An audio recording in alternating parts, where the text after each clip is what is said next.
Glad to have you back. Let's take a look at some other motions and committee activities that occupy the lawmakers this week. In what appears to be another probe into the power sector, the House of Representatives has mandated its committees on power and public procurement to investigate alleged massive corrupt practices committed by Manitoba Hydro International Nigeria Limited.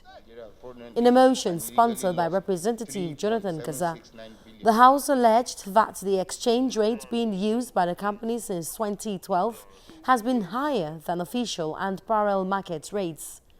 The committees are to report back to the House in 4 weeks for further legislative works.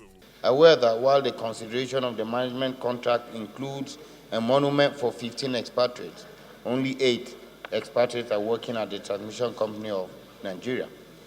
Conscious that as a result of the unlawful exchange rate being used by Manitoba Hydro International Nigeria Limited in the last 13 quarters, the transmission company of Nigeria fraudulently and illegally lost 3.769 billion naira over and above its entitlement under the management contract.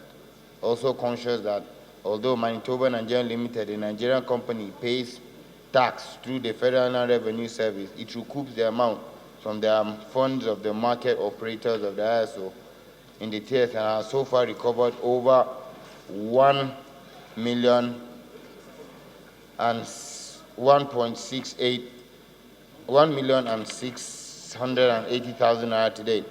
The House has mandated the Nigerian Football Federation to ensure immediate payment of entitlements due to the families of former Super Eagles coaches Stephen Keshi and Amadou Shuaibu. Sponsoring the motion, Representative Samuel Onuibo noted that the two iconic Nigerians served the country as coaches and their demise is a huge loss to both national and the international community. The House also urged the federal government to immortalize the football icons, to encourage the younger ones to always give their best for the development of the nation. The House is aware that these two iconic Nigerians served the country meritoriously as coaches.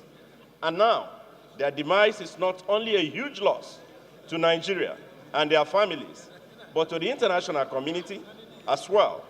And we can understand the pains both families and Nigerians are currently going through. The House is also aware that Nigerians and the international community as a whole have lost the experiences of these patrons and heroes of football, whose services have been lost forever. The House is worried by the information that Amadou Shuaibu was being owed arrears of salaries running to many months and was equally being owed by the Edo State government, having worked as the director of the State Youth Football Development Agency, a position from which he resigned only last year. Meanwhile, the chairman of the House Ad Hoc Committee on Transport and Railway, which is investigating all the railway contracts awarded by the Ministry of Transportation from 2010 to 2014, says the committee will be applying for bench warrants to mandate some of the contractors to appear before it. Speaking with journalists at the National Assembly, the chairman said over 14 companies have failed to appear before the committee after repeated invitations, and it has no choice now than to compel their appearance. Right now, the warrant will be issued within a few days because having listened to the leadership of this House, every one of us is frustrated, upset.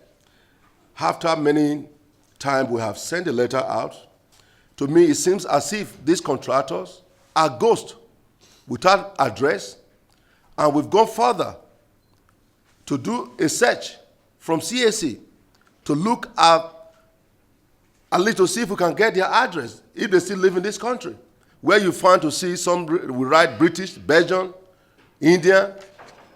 And these are people that were given billions of contract.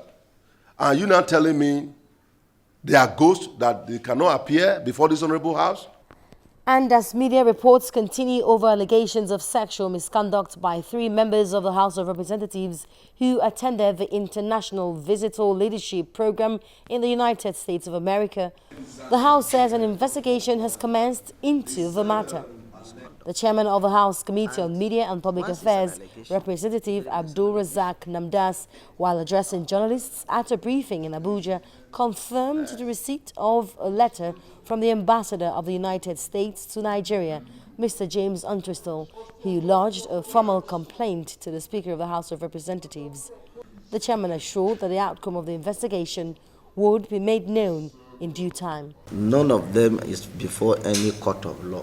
It's a letter that highlighted the fact that there was an alleged misconduct. And once it's an allegation, it remains an allegation.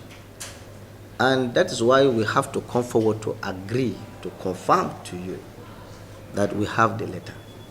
But again, we have to take one step forward to do our own investigation. An allegation cannot be said to be a conviction. So I think just give us time and we will get there.